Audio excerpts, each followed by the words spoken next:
My name is Hector Feliciano, and I'll be discussing global warming. And the title of my speech is Global Warming versus the Earth. As stated in an article from National Geographic by Christina Nunes, glaciers are melting, sea levels are rising, cloud forests are dying, and wildlife is scrambling to keep pace. It has become clear that humans have caused most of the past century's warming by releasing heat-trapping gases as we power our modern lives. Called greenhouse gases, their levels are higher now than any time in the last 800,000 years. Global warming is a long-term rise in the average temperature of the Earth's climate system. Why is climate change a topic that should be addressed? Because global warming affects everyone on Earth. Global warming has caused temperatures to rise, making it very hard to spend time in the heat since the temperatures get higher each and every single year. Global warming will affect everyone much more in the long run when the temperatures become unbearable at our glaciers fully melt, leaving us with just hot climates no matter where we go. Humans are one of the main causes of global warming as they produce most of the carbon dioxide themselves with the burning of fossil fuels such as gas, coal, and oil. This man-made global warming is called climate change. This excess of CO2 causes temperature and sea levels to rise above what could be possibly managed. With sea levels rising more, land is taken from us and more ice melts in the northern areas, killing what keeps the areas cold other than the temperature. Now, what is said to be the most affecting threat in the heat waves, it is said that the heat will double in its time of duration, making the days with hotter temperatures longer.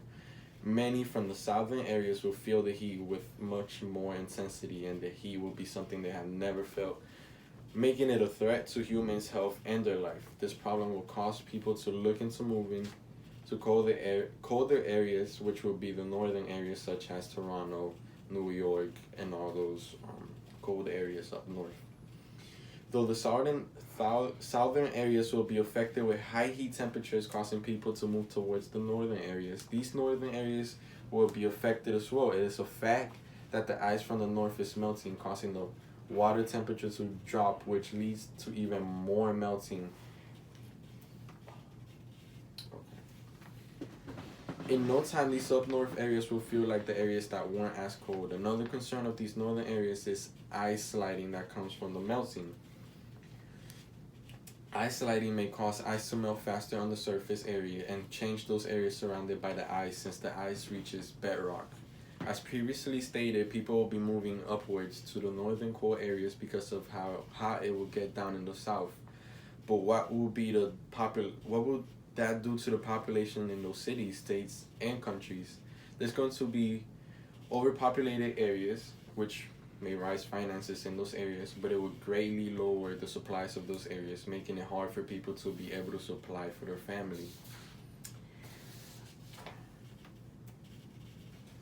Global warming is a threat to human life and will continue to get worse as temperatures rises and climate change continues. The ice is melting, the temperature is rising above what could be gathered from the heat index, and the hot days are doubling.